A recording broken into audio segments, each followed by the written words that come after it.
السلام علیکم ناظرین، میں ہوں ریاض عزیز اور پروگرام ہے ایکسکلوسیو ود ریاض عزیز۔ ناظرین، آج میرے ساتھ موجود ہیں تحریک نوجوانان پاکستان کے سربراہ عبداللہ گل صاحب۔ آپ حمید گل صاحب کے صاحبزادے ہیں اور غالباً حمید گل صاحب کے مشن کو یہ آگے لے کر چل رہے ہیں۔ ہم ان سے بات کرتے ہیں کہ پاکستان کے جو موجودہ حالات ہیں اور انٹرنیشنلی جو صورتحال بن رہی ہے اس پر ان کی کیا رائے ہے۔ السلام علیکم جناب۔ وعلیکم السلام ریاض صاحب۔ جناب عبداللہ گل صاحب، سب سے پہلے یہ فرمائیے کہ حمید گل صاحب کا جو منصوبہ تھا پاکستان کے حوالے سے اور جس طریقے سے انہوں نے پلان کیا تھا چیزوں کو، اسی لیگیسی کو آپ لے کر آگے بڑھ رہے ہیں؟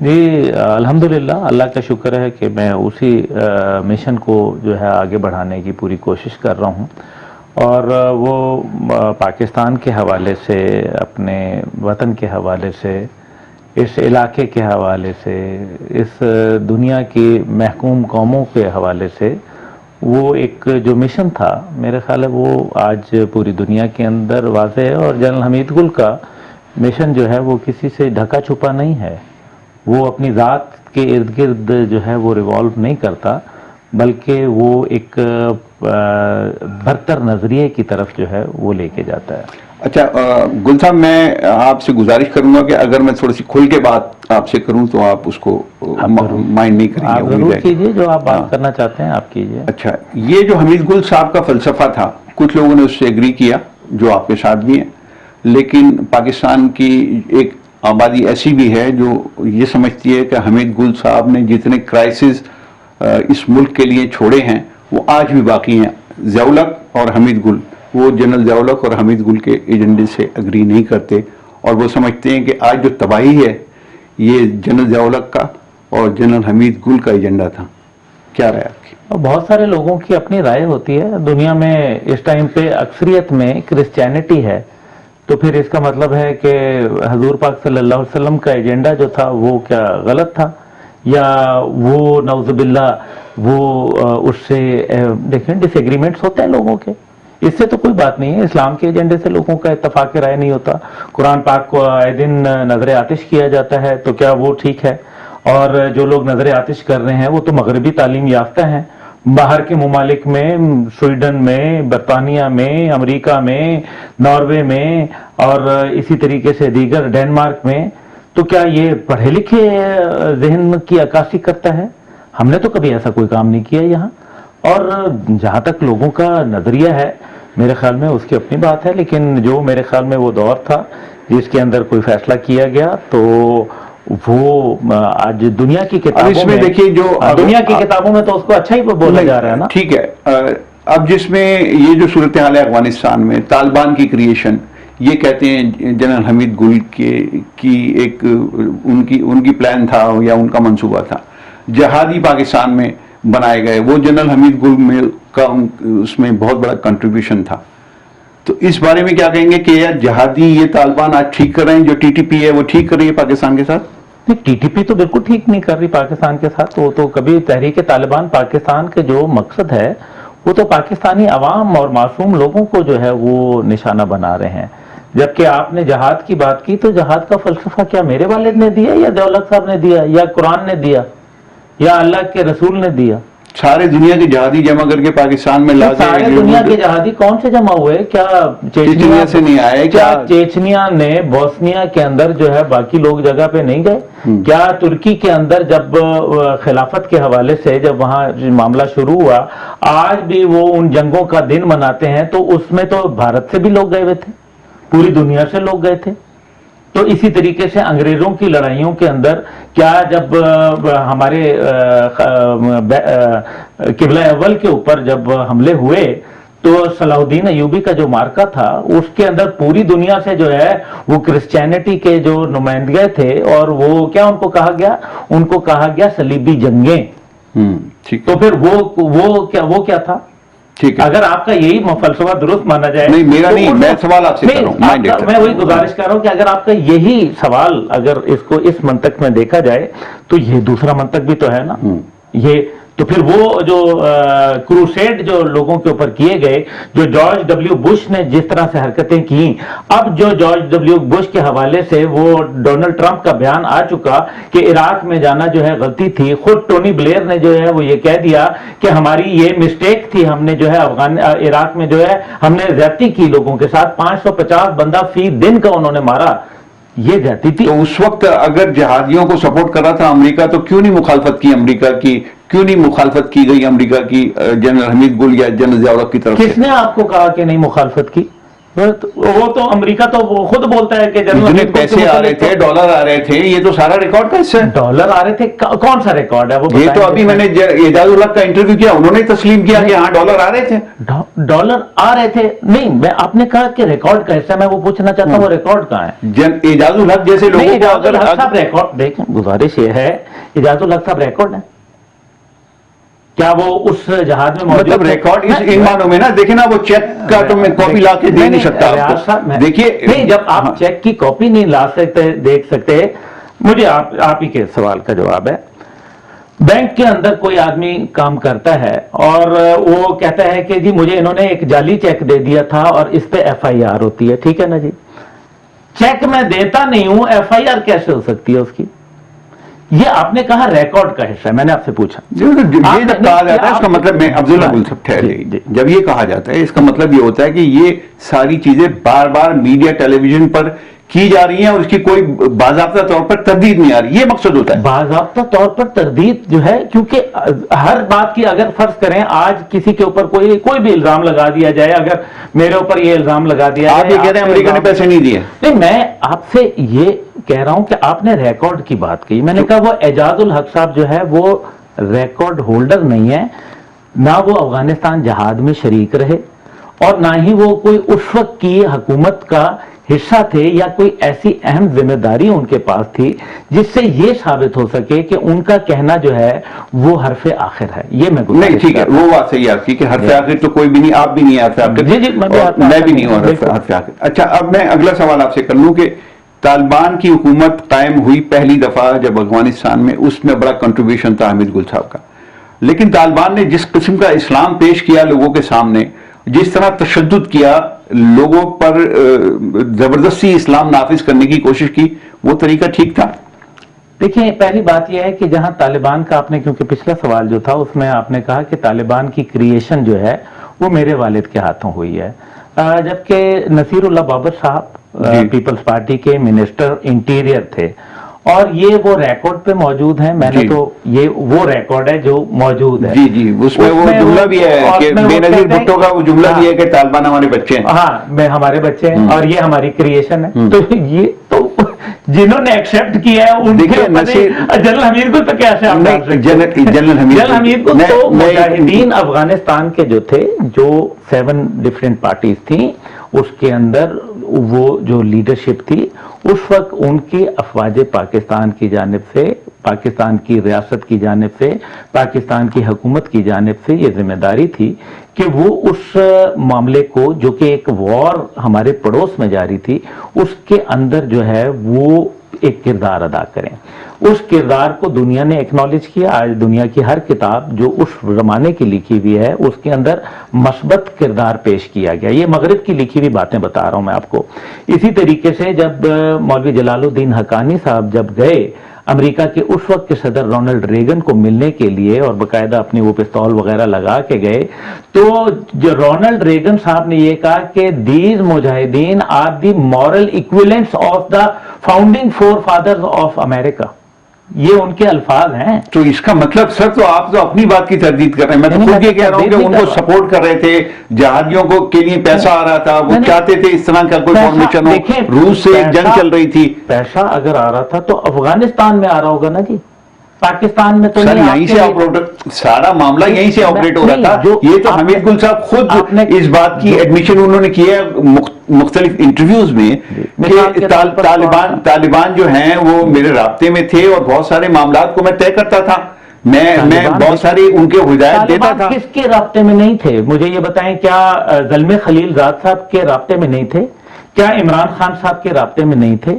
کیا بے نظیر بھٹو صاحبہ سر یہ ڈیسیجن میکر نہیں تھے. کیا امریکہ حمید گل صاحب اگرچہ وہ کہ عمران خان صاحب نہیں بالکل نہیں, وہ ڈیسیجن میکر نہیں, رابطے میں ہو سکتے ہیں, ڈیسیجن میکر نہیں تھے, لیکن انفلوئنشل. سر میرا سوال تو پوچھیے. حمید گل صاحب اب تک ان کا نام طالبان کے لیے بڑا معتبر ہے اور وہ بڑا احترام کی نظر سے دیکھتے ہیں, احترام کی نظر سے دیکھتے ہیں. احترام کی نظر سے انسان کس کو دیکھتا ہے؟ ظاہر ہے کہ اپنے موسم کو دیکھتا ہے یا اس کے ہمدردی کے لیے کام کرنے والے کو دیکھتا ہے. پاکستان کی جو ریاست ہے اس میں ISI کا ایک بڑا کلیدی رول رہا ہے, خاص طور سے یہ افغانستان اور انڈیا کے تعلقات کے حوالے سے. تو اس تعلق سے میں بات کر رہا ہوں کہ چونکہ وہ انفلوئنشل تھے, وہ ڈیسیجن ان کی بات مانی جاتی تھی, وہ جو کہتے تھے اس کو فالو کیا جاتا تھا. جو طالبان اس طرح کا اسلام پیش کر رہے تھے تو کیا حمید گل صاحب کو نہیں چاہیے تھا آپ کے خیال میں کہ ان کو روکتے کہ بھائی یہ آپ کیا کر رہے ہیں, یہ زبردستی کیوں نافذ کر رہے ہیں آپ اسلام کو؟ اور آج بھی وہ وہی کر رہے ہیں جس طریقے سے خواتین کی تعلیم پہ پابندی لگائی اور دوسرے معاملات ہیں, تو آج بھی وہی صورتحال ہے. کل ہی 2 شاپنگ مال ہرات کے اندر کھلے ہیں, اس کی ویڈیوز موجود ہیں جس کے اندر وہ صرف خواتین کے لیے ہے اور باقاعدہ اس کی ویڈیوز آ چکی ہیں اس کے اندر. اور خواتین کی جہاں تک تعلیم کی پابندی ہے میں سمجھتا ہوں یہ غلط ہے, تعلیم تو کسی کی بھی روکنی نہیں چاہیے.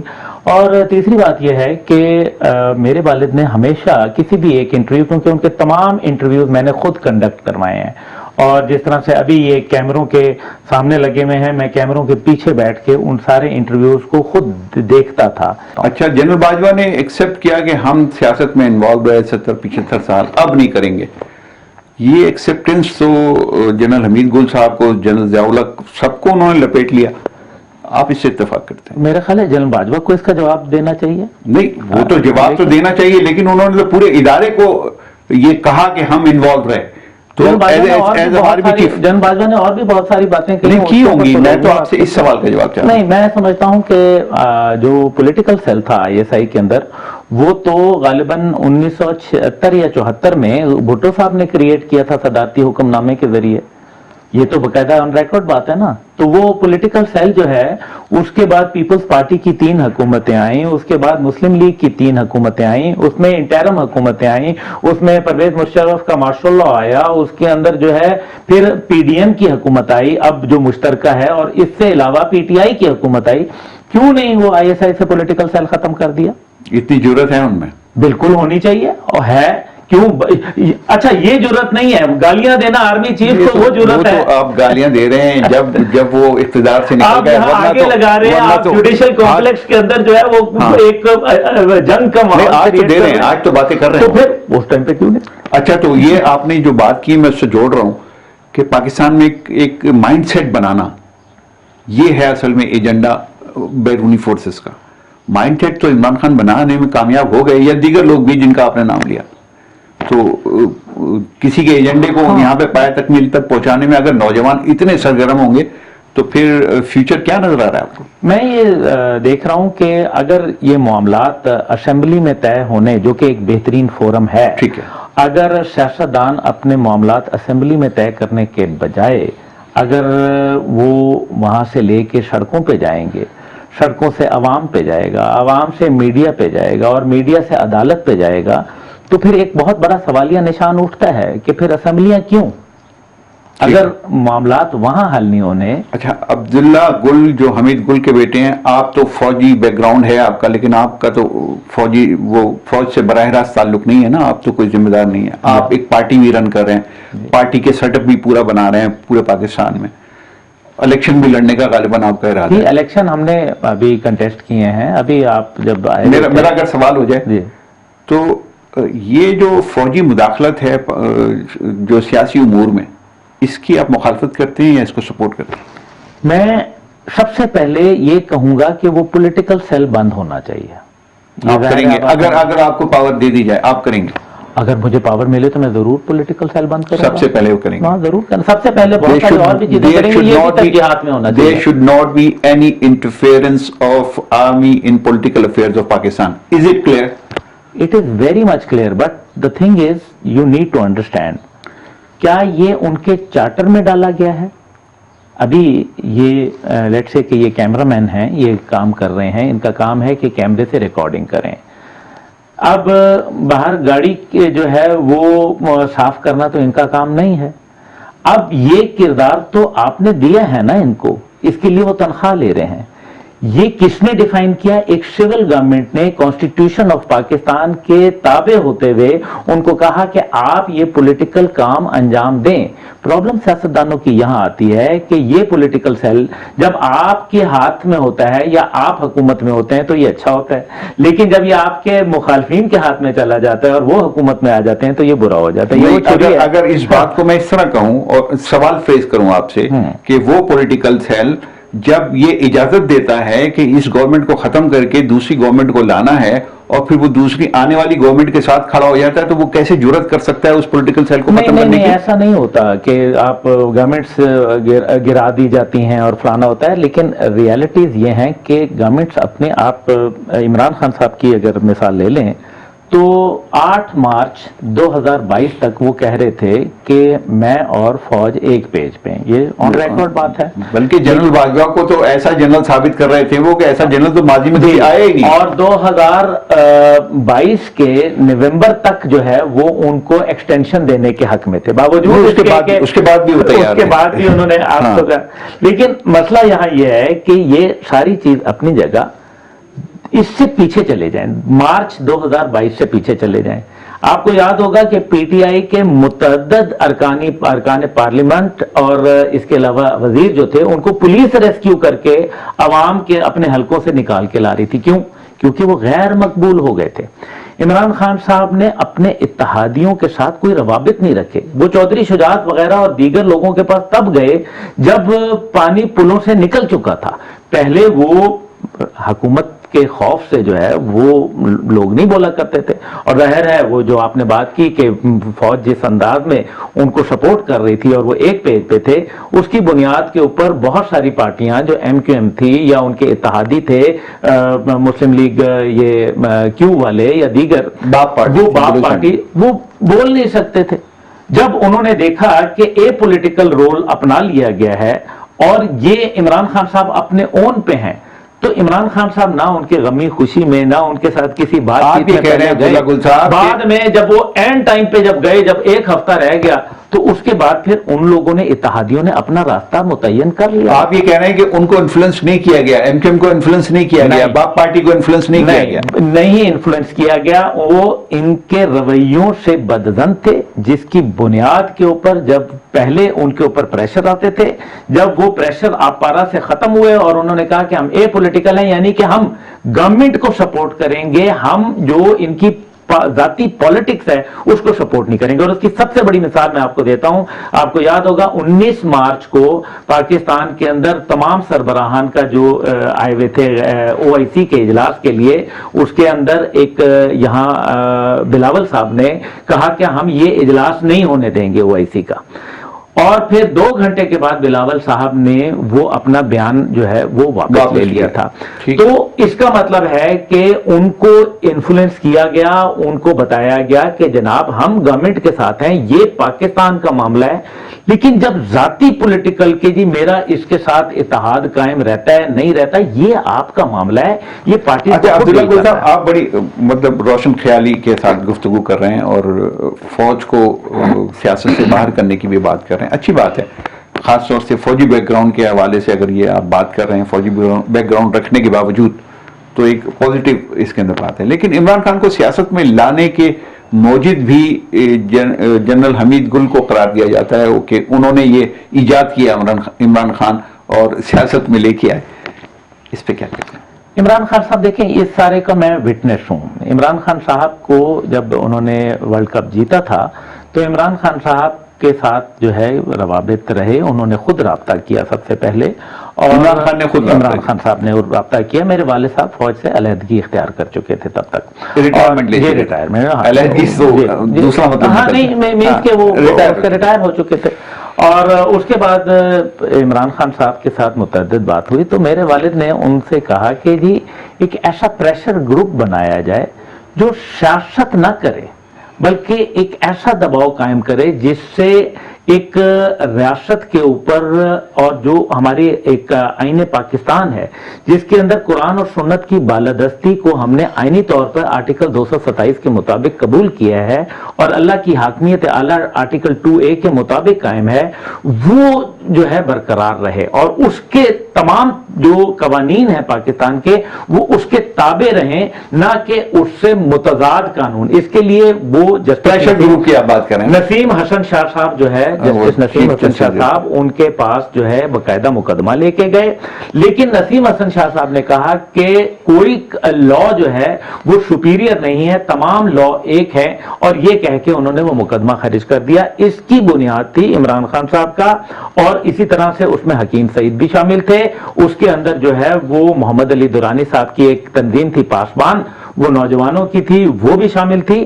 اس میں کہیں اس کے دفاتر تھے اور اس کا نام تحریک اتحاد پاکستان تھا۔ یہ ایک فکری تحریک تھی، یہ ایک ایسی تحریک تھی جس کو پریشر گروپ آپ کہیں۔ اس کے متعدد جو پاکستانی جو برطانیہ میں اور دیگر ممالک میں پاکستانی رہتے تھے وہ بھی اس کے اندر جو ہے وہ شامل حال تھے، جس کو آپ پاکستانی ایکسپیٹس کہہ سکتے ہیں۔ اور یہ ایک پریشر گروپ تھا، اس کا مقصد پاور پالیٹکس میں یا پارٹی پالیٹکس میں آنا نہیں تھا۔ عمران خان صاحب نے جب جمائمہ صاحبہ سے شادی کر لی تو اس کے بعد ان کی راہیں جو تھیں وہ ظاہر ہے انہوں نے اپنا ایک پارٹی کی جو بنیاد ڈالی، تحریک انصاف کی۔ میرے والد نے ان کی شادی کے بعد ان سے روابط جو تھے وہ ان کے درمیان میں ظاہر ہے اس میں دوری آ گئی، کیونکہ مقصد پریشر گروپ تھا نا، پارٹی پالیٹکس میں نہیں تھی۔ اچھا، اس میں وہ فیکٹر نہیں، یہودی فیکٹر نہیں ہے؟ نہیں، میں دیکھیں جو اس کے اندر بہت سارے فیکٹرز ہیں، اس کے اندر سر گولڈ سمتھ کے ساتھ تعلق پیدا کرنا یہ بھی ایک فیکٹر ہو سکتا ہے، لیکن یہ ون آف دا فیکٹر ہے، لیکن جو میجر فیکٹرز تھے وہ میرے خیال میں بڑے واضح تھے۔ وہ یہ تھے کہ یہ ہم نے تو آپ کے ساتھ جو آپ کو لے کے چلنا تھا وہ ایک پریشر گروپ کے طور پہ چلنا تھا۔ اس میں تو کوئی مبارکباد میں آپ کو پیش کروں کہ عمران خان نے پارٹی بنائی، پریشر گروپ تھا، حکومت میں آ گئے جب بھی پریشر گروپ ہی تھا، اور جب آپ اپوزیشن میں ہیں تب بھی وہ پریشر گروپ ہی ہیں۔ تو یہ بات تو حمید گل صاحب کو کریڈٹ جاتا ہے نا پھر، کہ آج تک وہ پریشر گروپ ہی ہیں، وہ پولیٹیکل پارٹی نہیں بن سکے۔ پریشر گروپ تو دیکھیں نا، پریشر گروپ کا مقصد اگر اپنے مفادات کے لیے ہو، جبکہ وہاں پریشر گروپ کا مقصد تھا کہ اللہ کی حاکمیت کو آئین پاکستان کے مطابق جو ہے بلا شرکت غیر قائم کیا جائے اور آرٹیکل 2 to 7 قرآن اور سنت کی بالادستی کو قائم کیا جائے، نہ کہ ذاتیات کو فروغ دیا جائے اور مفادات پرستی کو جو ہے۔ نہیں، وہ بات تو میں نے عذرائے تفنن کہی، میں سمجھ رہا ہوں کہ وہ اصل مقصد کیا تھا، لیکن بہرحال وہ یہ کریڈٹ تو جاتا ہے کہ آج یہ پریشر گروپ ہے۔ اچھا، اب آپ پولیٹکس میں آ گئے ہیں، اگر ایک الائنس بنتا ہے یا کوئی اس طرح کا، جس طرح پی ڈی ایم ہے، اس طرح کی کوئی پارٹی عمران خان بناتے ہیں اور کہتے ہیں کہ آپ مل کے الیکشن لڑتے ہیں، will you be the part of that party or alliance؟ سیاست جو ہوتی ہے اس کے اندر آپشنز ہمیشہ اوپن رکھی جاتی ہیں۔ سیاست ایسی ہی ہوتی ہے جس کے اندر آپ جو جب ٹیبل ٹاکس ناکام ہوتی ہیں تبھی سیاست وہاں سے شروع ہوتی ہے۔ سیاست جو ہوتی ہے وہ قانون سے بالا تر ہوا کرتی ہے، کیونکہ وہ قانون ساز اسمبلی بنتی ہے، بعد میں جا کے وہ آئین ساز بنتی ہے، وہ آئین کو بناتی ہے۔ سیاست جب مثبت کی جاتی ہے تو پاکستان کی تخلیق ہوتی ہے، لیکن جب منفی کی جاتی ہے تو پاکستان ٹوٹ بھی جاتا ہے۔ یہ سیاست بڑی بے رحم ہوتی ہے اور ہوا ہے، یہ میں آپ کو اسی لیے پاکستان کی مثال دی، ایسی درجنوں دنیا میں مثالیں موجود ہیں۔ لیکن یہ جو سیاست کا آپ نے کہا، میں سیاست کر رہا ہوں اور دیکھیں گے کہ اگر ایسا کوئی صورتحال بنی اور اس میں ان کا ایجنڈا کیا ہے، ان کے مقاصد کیا ہیں، ان کی ترجیحات کیا ہیں، اگر وہ پاکستان اور پاکستانی عوام اور اس دین کے ساتھ جو ہے وہ جڑی ہوئی ہیں تو یقیناً اس کے اوپر غور کیا جا سکتا ہے۔ ایون پی ڈی ایم اگر اس طرح کا کوئی ایجنڈا آپ کے سامنے رکھتی ہے، فضل الرحمان صاحب بڑے قریب رہے جنرل حمید، میرے ساتھ بڑے قریب ہے، میں ان کو انکل کہتا ہوں، ہاں میرے ساتھ بڑے قریب ہیں، تو اگر وہ اس طرح کا ایجنڈا آپ کے سامنے رکھتے ہیں، اگر کوئی ایسا دیکھیں ایجنڈا جس کے اندر کوئی سامنے نظر آئے یا کوئی ان کا جو کردار ہے وہ نظر آئے تو پھر اس کے اوپر بات کرنے میں تو کوئی حرج نہیں ہوا کرتی۔ مطلب آگے بھی بڑھا جا سکتا ہے بات، ضرور وہاں بات آدمی کرتا ہے تو آگے بھی بڑھتا ہے۔ اچھا، پاکستان میں جو اس وقت ڈالر کا کرائسس ہے اور آئی ایم ایف کی شرائط بڑھتی جا رہی ہیں، کیا لگتا ہے آپ کو کیا ایجنڈا ہے؟ IMF کی شرائط بڑھانا تو دیکھیں واضح ہے، یہ جو آپ کا تقریباً غالباً 11واں دور جو ہے ان کا اختتام پذیر ہوا ہے، اور IMF جو ہے وہ آپ کو اس لیے شرائط دے رہا ہے. یہ تو بات اس دن طے تھی جس دن عمران خان صاحب نے یہ تعین کر دیا تھا کہ اسٹیٹ بینک کا گورنر جو ہے وہ پاکستان کے قانون کے ہی نیچے نہیں آئے گا. تو بات ختم ہو گئی تھی اس دن. اب وہ پچھتاوے کیا ہو تو جب چڑیاں چگ گئیں کھیت. اب وہ تو بات ہمیں پتا تھا کہ یہ اسی طرف جا رہا ہے. یہ کون سی دنیا میں ہوتا ہے، یہ کس جگہ ہو رہا ہے؟ اچھا تو پھر اس میں ایک بات ہے نا، ایک سوال میں بڑے ادب کے ساتھ آپ سے کروں. آپ ایک طرف یہ کہہ رہے ہیں کہ عمران خان نے یہ طے کر دیا کہ بھائی اب یہ اسٹیٹ بینک کا گورنر پاکستان کے کنٹرول میں نہیں رہے گا، اس کا مطلب ہے اختیار کسی اور کو دے دیا. ایسے ہی ہے نا کہ باہر کے لوگوں کو دے دیا. پھر وہ اگر کوئی الائنس بنائے گا آپ اس کے ساتھ بات کرنے بیٹھنے کے لیے تیار ہیں؟ میں نے آپ سے یہ نہیں کہا، بات تو دشمنوں سے بھی کی جاتی ہے. کیا ہندوستان سے بات نہیں ہوتی؟ کیا جو ہے وہ دشمنوں سے بات نہیں ہوتی؟ کیا جب 65 کی جنگ میں الائنس میں تو شامل نہیں ہوتے نا آپ انڈیا کے ساتھ، الائنس میں تو شامل نہیں ہوتے. میں نے یہ آپ سے گزارش کی کہ پہلے میں ایجنڈا دیکھوں گا، پہلے مقاصد دیکھوں گا، پہلے اس کے متعلق جو ہے چھان بین کروں گا، پھر دیکھیں گے نا. یہ تو اب یہ دلی دورہ ٹھیک ہے. تو اب یہ بتائیے کہ کہاں جا رہے ہیں حالات پاکستان کے IMF کے کہاں جا رہے ہیں حالات کی IMF کدھر لے کے جا رہے ہیں؟ دیکھیں ان کا ایک بڑا واضح ایجنڈا ہے اور وہ کامیابی اس لیے نہیں ہو رہی کیونکہ وہ یہ چاہتے ہیں کہ پاکستان کے اہم اداروں کے اکاؤنٹس تک وہ رسائی حاصل کریں. پاکستان کے جو ایٹامک انرجی کمیشن ہے اس کے اکاؤنٹس اور اس کی ڈسٹریبیوشن کو دیکھیں. پاکستان کے جو میسائل پروگرامز ہیں جو کہ اسٹریٹجک پلاننگ ڈویژن کے نیچے آتے ہیں ان کے اکاؤنٹس اور ان کی ترسیلات کا غور کریں. اور اسی طریقے سے ہمارے جو خفیہ ادارے ہیں یا ہمارے جو راولپنڈی سے منسلک ادارے ہیں ان کے اندر جو ہے وہ گھس کے جو ان کے اکاؤنٹس کا، یہ چیز تو آپ اپنی نیشنل سیکیورٹی پہ کمپرومائز نہیں کر سکتے. اس لیے میرا خیال ہے لیکن یہ بڑھ تو اسی طرف رہا ہے نا معاملہ. ہاں یہ بڑھ تو اسی طرف رہا ہے. تو میمو گیٹ سکینڈل کیا تھا کہ آئیں ہم $100 بلین دے دیں اور اس کے بدلے میں آپ جو ہے ہماری فوج کو جو ہے پہلے تو سبق سکھائیں اور اس کے بعد ہم سے جو ہے آپ نیوکلیئر پہ کمپرومائز کر لیں. کہ یہی تھا. اچھا اس کا مطلب ہے یہ جو رضا ربانی نے پوائنٹ ریز کیا سینٹ آف پاکستان میں، وہی جو آپ نے جس کا ذکر بھی کیا، تو وہ ویلڈ تھا، وہ بالکل ٹھیک تھا کہ IMF ہمیں اسی طرف لے جا رہا ہے. میسائل پروگرام ختم کرو، چائنا سے تعلقات ختم کرو، ایٹمی اثاثے منجمد کرو. جی بالکل. میں یہ چائنا سے تعلقات ختم کرنے کے لیے آپ کو یاد ہوگا عبدالرزاق داؤد صاحب جب آئے حکومت کے اندر تو انہوں نے سب سے پہلے چائنا کو نظر نراز کر دیا سی پیک کا. اچھا اس کو بھی چھوڑ دیں، جو سی پیک کے جو 9 اکنامک زونز تھے جو دینے تھے ماضی کی سب حکومتوں نے، میں یہ نہیں کہہ رہا ابھی سے 3-4 حکومتیں پیچھے سے آپ کر لیں، کسی ایک نے اکنامک زون دیا؟ نہیں دیا. کیوں نہیں دیا؟ کیا مقصد کیا ہے؟ یہ جب آتے ہیں تو ان کا ایجنڈا جو ہوتا ہے وہ یہ لاتی ان کو پاکستانی قوم ہے. جب یہ حکومت میں بیٹھ جاتے ہیں اقتدار کی مسلط کے اوپر تو پھر یہ مغرب کا ایجنڈا جو ہے وہ فالو کرنے لگتے ہیں. اچھا جنرل حمید گل ایک ISI چیف تھے، آج بھی ان کی جو نشانات ہیں نا قدموں کے وہ نظر آتے ہیں بڑا مضبوط طریقے سے. وہ اپنے اس سے اختلاف کر سکتے ہیں لوگ لیکن بڑی مضبوط طریقے سے اپنے آئیڈیاز پہ اپنی آئیڈیالوجی پہ کھڑے ہوئے تھے. جنرل حمید ISI کے چیف، فیض حمید ISI کے چیف، کیا ڈفرنس آپ دیکھتے ہیں؟ نہیں میرا خیال ہے کہ یہ کوئی کمپیریزن نہیں ہے. اس کی وجہ یہ ہے ایک ادارے کو 2 لوگوں نے چلایا ہے تو آپ یہ تو کہہ سکتے ہیں نا کہ اس نے اچھا چلایا، اس میں تباہی پھیری یا اس میں خرابیاں پیدا کی. یہ تو تاریخ بتاتی ہے نا. ابھی آپ نے جیسے ابھی کہا کہ ان کے اسٹرانگ فٹ پرنٹس جو ہے وہ موجود ہیں. میں یہ سمجھتا ہوں کہ جو ڈاکٹرن ہوتی ہے وہ عہدے کے ساتھ نہیں ہوتی. کیونکہ جنرل راحیل شریف صاحب کی بھی ڈاکٹرن تھی، وہ کہاں گئی ان کے ریٹائرمنٹ کے بعد؟ اسی طریقے سے جنرل کیانی صاحب 6 سال رہے اور ان کی ڈاکٹرن کہاں گئی؟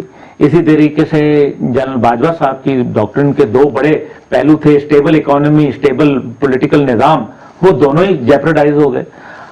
تو جو آئیڈیالوجی ہوتی ہے وہ بڑی اسٹرانگ ہوتی ہے اور جو آپ کی ڈاکٹرن ہوتی ہے وہ آپ کے جانے کے بعد بھی بولتی ہے. بھٹو صاحب کی ڈاکٹرن ہے موجود، یہ ریالٹی ہے. میرے والد صاحب کی ڈاکٹرن ہے موجود، بالکل یہ ریالٹی ہے. پسند آئے نا وہ اختلاف رائے رکھتے ہیں. اس کی ایک بڑی وجہ یہ کہ حمید گل کے ساتھ میں نے کئی انٹرویو کیے اور مجھے یہ احساس رہتا تھا کہ یہ آدمی پڑھتا ہے اسٹڈی کرتا ہے جی ہاں اور ان کی ایک ڈیپ نالج اس اسٹڈی کی وجہ سے تھی. جی ہاں دوسرے لوگوں میں وہ میں نے چیز دیکھی نہیں. آپ کا مجھے معلوم نہیں ہے پہلا انٹرویو پہلا انٹریکشن آپ کے ساتھ ہے, لیکن ٹیلی ویژن چینلز پہ آپ کو گفتگو کرتے ہوئے دیکھتا رہتا ہوں میں. اس وقت جو سینیریو بن رہا ہے انٹرنیشنلی, ایران اور سعودی عرب کے ریلیشنز دوبارہ سے استوار ہو رہے ہیں, کیا نظر آ رہا ہے, کیا اسٹریٹجی, کیونکہ اس کے اندر جو مین رول پلے کیا ہے وہ چائنا نے کیا ہے ان کو قریب لانے کا, اور آج غالباً دعوت بھی دے دی ہے انہوں نے اپنے ملک کے دورے کی سعودی عرب کے فرما روا نے. تو کیا انٹرنیشنلی کیا تبدیلی آتی ہوئی نظر آ رہی ہے آپ کو؟ دیکھیں جو نیا دنیا کے اندر پیراڈائم شفٹ آیا ہے, خاص طور پہ افغانستان سے ایگزٹ اور رشین جو کانفلکٹ ایٹ یوکرین جو ہے اس نے بہت ساری چیزوں کو عیاں کر دیا ہے. ایک تو بات یہ ہے کہ اس نے بتا دیا ہے کہ امریکہ جو ہے وہ یورپ کو فوڈ سیکیورٹی نہیں دے سکتا, نہ ہی وہ اکنامک شیلٹر دے سکتا ہے, اور نہ ہی وہ آپ کو ڈیفنس شیلٹر جو ہے پرووائڈ کر سکتا ہے. یہ بات اب واضح ہو چکی ہے. اس کے لیے دنیا کے اندر نئی شرارہ بندیاں ہو رہی ہیں, کولڈ اینڈ وارم وار میں اس کو کہتا ہوں. یہ ایک نیا دور شروع ہے جس کے اندر کل کے دشمن آپ کے آج کے دوست ہو جائیں گے, اور جو آج کے دشمن ہیں وہ مستقبل کے دشمن کھڑے ہو جائیں گے. اس لیے جو یہ تو چائنا نے موجودہ نیا بلاک صورتحال میں بنتا نظر آ رہا ہے آپ کو؟ بالکل. دیکھیں دنیا جو ہے وہ بائی پولر بھی نہیں بلکہ ملٹی پولر چلی گئی ہے, کیونکہ رشیا بھی ایک طاقت کے طور پر ابھرا ہے, چین ایک اپنی جگہ موجود ہے, اور امریکہ بھی ایک جگہ موجود ہے. امریکہ کے اتحادی جو ہیں اگر اس کے ساتھ جو ہے افغانستان کے بعد سے وہ ڈاماڈول ہو چکے ہیں, وہ سمجھ نہیں آ رہا کہ وہ کتنی عرصہ ان کے ساتھ کھڑا رہیں گے, کیونکہ وہ ایک ریسیڈنگ پاور ہے, وہ اب ایک ڈھلتا ہوا سورج ہے. اس لیے موجودہ صورتحال کے اندر جو ایسٹرن یورپ سے شروع ہو کے آپ کا ادھر سینٹرل ایشیا تک, رشیا تک, اور پھر ایران, پاکستان, افغانستان, اور ادھر آپ کا یہ سارے ممالک جو ہیں یہ بہت اہمیت کے حامل ہیں. اس پورے خطے سے امریکہ کا نکل جانا یقیناً امریکہ کی طاقت کو جو ہے وہ بہت کمزور کر چکا ہے آلریڈی. لیکن جو موجودہ صورتحال جس کی آپ نے بتایا, پاکستان اور جو میرے والد صاحب نے ایک بہت کردار ادا کیا اور سعودی عرب اور ایران کے مابین معاملات کو بہتر کرنے, لیکن وہ ایک انڈیویجول کیپیسٹی کے اندر, ظاہر ہے وہ ایک پیچھے اسٹیٹ کی طاقت تو نہیں تھی. اور آپ کو یاد ہوگا کہ بادشاہ عبداللہ تھے غالباً جو سعودی عرب کے فرما روا تھے, اور اس سے پہلے وہ کراؤن پرنس تھے, انہوں نے دورہ کیا تھا ایک ایران کا کافی عرصہ قبل. تو وہ دورہ جو ہے اس کے بعد سے یہ ایک نئی پیش رفت ہوئی ہے, اور خاص طور پہ مشرق وسطیٰ کے اندر جو صورتحال ہے وہ بہت تیزی سے تبدیل ہو رہی ہے. وہاں بھی یو اے سے ملاقات کی ہے بشار الاسد نے گزشتہ روز, تو وہاں بھی بڑی وہاں بھی ایک بہت, اس کا مطلب ہے کہ کوئی اور طاقت تھی جو ان کو آپس میں دور کیے بیٹھی تھی. جیسے ہی وہ آپ اس کو پازیٹو سمجھتے ہیں صورتحال؟ میں یہ سمجھتا ہوں کہ کبھی بھی جو آپس میں ایک بھائی دوسرے بھائی سے اگر قریب آتا ہے تو یہ پازیٹو ہی ہوتا ہے, یہ نیگیٹو نہیں ہوتا. لیکن ہمیں یہ دیکھنا ہے کہ اس سارے سینیریو میں ہم نے کب جو ہے امریکہ کے ساتھ معاملہ کرنا ہے, کب ہم ان کو ریسپیکٹفلی اینڈ سلیکٹیولی نو کر پائیں گے. پاکستان کو ایران سے تعلقات اس طرح استوار کرنے چاہیے کہ اس سے اکنامک ٹریڈ ہو, کوئی گیس پائپ لائن جو وہاں تک آئی ہوئی ہے ایرانی بارڈر تک وہ آگے نہیں بڑھ رہی ہے امریکہ کی وجہ سے, یہ معاملہ آپ کے خیال میں ختم ہونا چاہیے, اب کسی نتیجے پہ آنا چاہیے؟ ریاض صاحب میں تو اتنا بڑا اس کا ایڈوکیٹ ہوں, یہ تو بات اب بعد میں روسی سفیر نے بھی بتا دیا کہ خان صاحب نے یہ بات غلط کہی تھی, کیونکہ آپ رشیا سے اگر گیس لیتے یا آئل لیتے تو ان کے اوپر بھی سینکشنز موجود ہیں. تو وائی ناٹ ایران, جدھر آپ کا یعنی کہ آج ابھی تربت میں, پنجگور میں, ان علاقوں میں آپ کو پتا ہے کہ ایران سے بجلی آ رہی ہے. ہمارے ابھی جو ایگریمنٹ بھی سائن ہوا ہے نیا 100 میگا واٹ کا, ابھی نہیں آلریڈی آ رہی ہے, لیکن اس سے پہلے آ رہی ہے, لیکن مزید 100 میگا واٹ کا. لیکن ہم نیشنل گریڈ میں اس کو لانے میں کتنی دیر لگتی ہے, تاریں جوڑنی ہے نا. اسی طریقے سے گیس پائپ لائن کا آپ نے فرما دیا, گیس پائپ لائن موجود ہے, لیکن ایران نے پاکستان پہ $7 بلین کا دعویٰ کر دیا کہ بھائی ہمیں نقصان ہو گیا تمہاری وجہ سے. اسی بھائی دعویٰ تو وہ کریں گے نا, ایک آدمی کے ساتھ ہماری میوچل ایگریمنٹ کے ذریعے انہوں نے اپنا وعدہ نبھایا, ہم نے اپنا وعدہ کیوں نہیں پورا کیا؟ اس لیے کیونکہ ہم جو ہے وہ امریکہ سے جو ہے وہ گھبراتے تھے, ہمیں اور آج تک گھبرا رہے ہیں شاید. آج یہ دیکھیے کہ اگر ہم ایران سے اپنا گیس کو شروع کر دیں تو تقریباً 300 سے 400% گیس کی قیمت میں ریڈکشن آ جاتی ہے.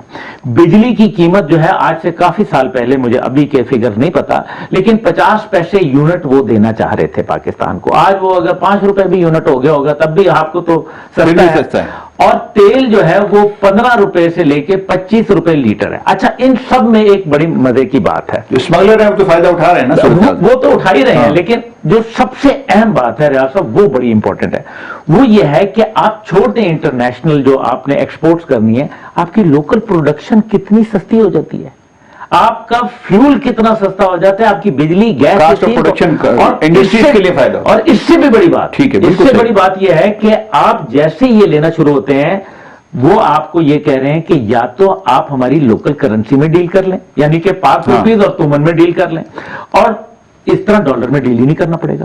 آپ کا جو سب سے بڑا امپورٹ بل ہے وہ ڈالر میں ہے, تو اگر ڈالر آپ نے نہ دیا, فرض کریں یہ ایک, میں کوئی ماہر معاشیات تو نہیں ہوں, لیکن میں نے ایک اندازہ لگایا ہے کہ آپ نے اگر ایک ہفتہ ڈالر نہ دیا امپورٹ بل کے حال میں تو آپ کا ڈالر ایک دم 100 روپے قیمت کم ہو جائے گی, کیونکہ ڈالر تو مارکیٹ میں ہی رہے گا نا, کہیں جائے گا تو نہیں, ہم نے دینا تو نہیں ہے. اور پھر اس سے بڑھ کر عمران کیا کہتا ہے, وہ کہتا ہے بارٹر ٹریڈ کر لو. بھٹو صاحب کے دور میں آپ جنس لو جنس دے دو, جنس دو جنس لے لو. ہمارے ساتھ جو ہے وہ آپ تیل دے دیں, ہم آپ سے تیل لے رہے ہیں, گیس لے رہے ہیں, بجلی لے رہے ہیں, اس کے بدلے میں آپ گندم دے دیں, چاول دے دیں, دودھ دے دیں, دہی دے دیں, آپ گوشت دے دیں, سبزیاں دے دیں. اس سے بڑھ کر اور کیا بات ہوگی؟ آخر ہم کب اپنے مفادات میں سوچیں گے؟ امریکہ سے اب ہمیں کچھ نہیں ملنا. بالکل صحیح ہے, بالکل. یورپ کو کچھ نہیں ملا تو ہمیں کیا ملے گا؟ ہاں, یورپ کو کچھ نہیں دیا, وہ میزائل پروگرام وہاں پہ بھی لگا کے بیٹھا ہوا ہے. آج ہمیں فیصلہ کرنا ہے کہ ہمیں اس $700 ملین جو کولیشن سپورٹ فنڈ جو پاکستان کا حق بنتا تھا, آج تک انہوں نے وہ نہیں دیا آپ کو. آج تک وہ صرف آپ کو لپ سروس کرتے ہیں, وہ صرف آپ کو زبانی کلامی جو ہے وہ یہ کہتے ہیں کہ جی پاکستان کی بڑی قربانیاں ہیں دہشت گردی کی جنگ میں. اور ہمیں کیا دیا آپ نے؟ ہمارے قرضے معاف کیے. عمران خان صاحب نے, آپ کو یاد ہوگا 2019 جولائی کے اندر جب وہ امریکہ کے یاترا پہ گئے تو انہوں نے کہا کہ میں نے ورلڈ کپ جیت لیا. او بھائی, ورلڈ کپ جیتا تو وہ ٹرافی کدھر ہے؟ ہمیں پتہ چلے. کیا موسٹ فیوریٹ نیشن کا انہوں نے ہمیں خطاب دے دیا؟ کیا انہوں نے آپ کو نیوکلیئر کلب کا ممبر بنا دیا؟ کیا انہوں نے آپ کے قرضے معاف کر دیے؟ کیا آپ کے نیوکلیئر پروگرام کو ایکسپٹ کر لیا؟ کیا آپ کو جو ہے وہ انہوں نے آپ کی جو گرے لسٹ تھی, تب ہماری گرے لسٹ تھی, اس سے وائٹ لسٹ میں کر دیا؟ کیا کیا تھا؟ ٹھیک ہے, بالکل صحیح ہے. یہ امریکہ کی ایک دوگلی پالیسی تو ہے, ساری دنیا کے لیے, صرف پاکستان کے لیے نہیں, وہ اپنے مفادات کے لیے. عبداللہ گل صاحب, بہت شکریہ آپ کا, بڑی اچھی گفتگو رہی. ناظرین, نوجوان عبداللہ گل کی گفتگو آپ کے حوالے کرتا ہوں, اور اس امید کے ساتھ کہ انشاءاللہ ان کے ساتھ 1-2 نشستیں اور کریں گے اور انٹرنیشنل ایشوز کے اوپر ان سے بات کریں گے. مجھے ایسا محسوس ہوا ان کی گفتگو سے کہ اپنے والد کی طرح یہ بھی پڑھتے ہیں. اجازت چاہتا ہوں, اللہ حافظ.